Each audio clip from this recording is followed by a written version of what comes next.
こんばんは。で、今日の動画では最近の話をしながら今月旅行で買った紙物を開封していきたいと思います。インスタのストーリーズを見た方はわかると思うけど、北海道の函館に旅行に行ってて3日か4日前くらいに帰ってきました。4月の前半に台湾に行って後半が北海道だったんだけど、体がなかなか回復しなくて、台湾旅行から帰ってきたら喉がすごい乾燥してて、多分ホテルでエアコンつけながら寝てたことが原因だと思うんだけど、喉だけがガラガラする感じで、台湾から帰ってきて1週間後に北海道だったから、それまでに絶対体調を万全の状態にしておかないとって思って、しっかり風邪薬を飲んで、その薬が効いてくれたおかげで北海道に行く前には喉のイガイガも治ってました。で、私今まで旅行に行って帰って1日しっかり寝れば体調が元に戻ってたんだけど、もう32歳になるからか寝ても疲れが取れないっていう状態が今続いております。今日はお休みの日だったから、昨日1時か2時くらいにベッドに入って寝て、今日起きたのが14時ですごいびっくりしたんだけど、でもぐっすり寝たおかげでだいぶだるさは取れました。でもまだなんかふわふわしてる感じで、日常生活に戻らなきゃなって思ってるところです。体はちゃんと衰えていってますね。旅行は行く前と旅行中が一番私の中で楽しくて、帰ってきてからお土産を開封する時はめっちゃ楽しいんだけど、でもそれを全部片付けたり整理したりっていうのは大変でした。台湾で結構シールをたくさん買ったんですよ。これと、あとこの中にもシールがいっぱい入ってます。じゃじゃん。台湾で撮ってた Vlog なんだけど、それも本当は4月中にアップしたいなと思ってたけど、もうあっという間に日が過ぎてアップできなさそうなので、もしかしたら5月中になるかもしれません。台湾のシールがめっちゃ可愛くて、紙箔並みに楽しかった。こんな感じの台湾のイラストが描かれたシールとか、台湾の食材のフレークシールも買いました。でもこれも可愛い。もうこういうシールはすぐ使えるように袋から出しちゃおう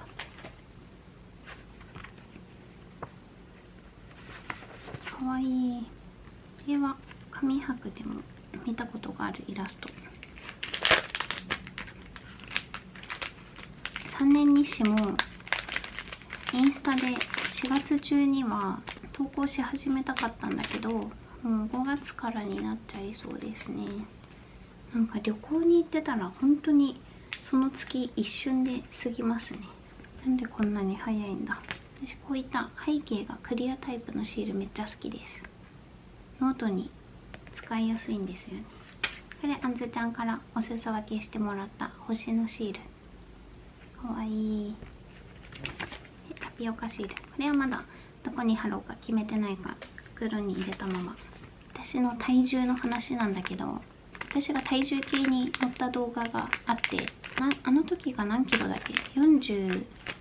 キロ台でしたっけ、42とかでした。それぐらいだったんだけど、台湾に行ってプラス3キロぐらい増えてました。台湾ではめっちゃ歩いてたから足に筋肉がついて増えたのかな。まあ美味しいものもいっぱい食べたんだけどね。これもかわいい。ピヨンさんっていう方のシールなんだけど、紙箔ではいっつもすぐ売り切れちゃうんですよ。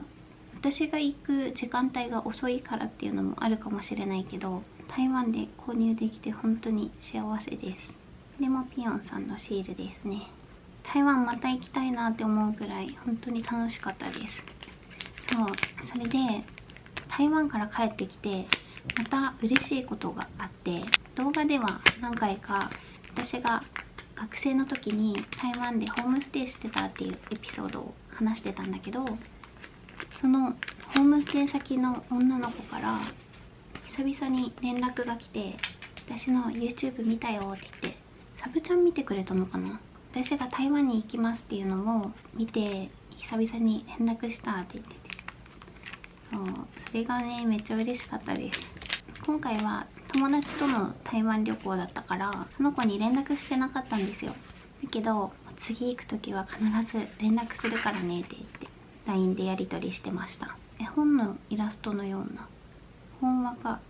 シールですね。でもそのホームステイ先の子も日本とか沖縄がめっちゃ好きみたいで、年に何回も日本に遊びに来てるらしくて、今年の秋頃には神戸に行くって言ってました。日本に住んでる私よりも楽しんでて嬉しくなりました。台湾と沖縄ってめっちゃ近いから、もし次会うなら台湾か沖縄だねって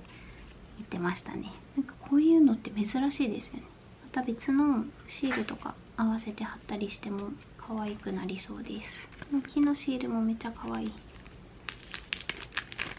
私台湾で道を歩いてる時とかも私が学生の時にいた風景と似てて、実際地域はすごい遠かったんだけど、私が今回訪れた台北の下の方の高雄っていうところに学生の時私いたんだけど、同じ台湾だからか街並みとかが似てて、学生の時バイクで3人乗りしてたなとかっていうのを思い出してました。これからもし台湾にまた遊びに行くってなったらその時にも使えるから少しは残しながら使っていきたいと思います。じゃあシールを開けながら以前来ていた動画のコメントについてお答えします。花子さんは料理をとても楽しんでいて、おいちゃんも美味しいと言ってくれていて羨ましいです。私の夫は調理師免許もあるし、実際料理がすごくうまくてお店を出そうとしたこともあるくらいです。すごい。ただ私の作ったものを美味しくなければ食べないし、見向きもしない時もあります。レシピを見ながら作っています。もし花子さんがそうされたらそれでも楽しく作れますか？もう料理をするたびに心が折れるんですっていうコメントでした。コメントありがとうございます。私がもし同じ立場だったら絶対心折れちゃいますね。もうそれが旦那さんが料理担当になってもらうっていうやり方になるかな。私今料理作っておいちゃんとか弟も美味しいって言って食べてくれるから、私は結構忙しくて正直今日料理する余裕ないっていう時でも美味しいっていう言葉があるから作りがいがあるし、お料理作ろうって思えるけど、それを言われた時に自分の心に余裕があるかないかで多分受け取り方が変わるんですよ。ご飯を作ってこれちょっと味が微妙だなってなったら、今度は味付けをこうやって変えてみようとか、じゃあ今度はこういう料理に挑戦してみようかなって思える時もあれば、もしその時に私の心に余裕がない時だったらめっちゃいじけると思います。じゃあもう食べないでいいよって言って私一人で食べちゃうか、その後の夜ご飯はもうじゃあ別々に食べようってなるかな。今想像してみて、もしおいちゃんが料理上手で美味しかったら毎日作ってほしいって思っちゃうかも。私同棲を始めて今3人暮らしになってすっごい思うことがあって、今まで一人暮らしの時はお腹が空いたからじゃあご飯作ろうとか私だけのために作るご飯だったんだけど、それが今全然変わってきて、料理っていうのが自分一人じゃなくて誰かのために作る時間になってるんですよね。おいちゃんだったらこれを食べて仕事のやる気が出たらいいなとか、弟だったら弟はね今あるところに所属して夢のために頑張ってるんだけど、私のご飯を食べることによって午後も頑張ってくれたらいいなとか、そういうのを考えながら作るのも楽しいから、せっかく作ったご飯を美味しいって言ってくれないとか食べてもくれないってなると、私はもう作るのをやめて自分一人だけのための料理に走るかなって思いますね。でも全部が全部食べてくれないとかじゃなくて、その中には食べてくれるご飯もあるなら、その時にこれ美味しかったとか、今日作ったおかずでどれが好きだったとか、そういうのを聞いてその味付けに似たおかずをまた作ってみるとか、最初のうちはそうやって相手に合わせたご飯が作れると思うけど、これが何年も続いたりしたら私はもう諦めて私一人が食べるご飯作りに専念しますね。コメントで私の夫って書いてるからご夫婦なんだと思うけど、夫婦だからといって相手に合わせて頑張り続けるっていうのはしんどくなっちゃうと思うから、このやり方なら自分が一緒に生活しててしんどくはならないなっていうやり方に変えるのがいいのかなって思います。例えばさっきも言ったけど、自分が食べる分だけちゃんと作るとか、簡単なご飯にするとか、あとは一応夫の分も作ったけど食べるかどうかは自由にしていいよっていうやり方、もう相手に委ねるっていうやり方だと私の精神的にも楽かなって思って、料理自体ね、自分が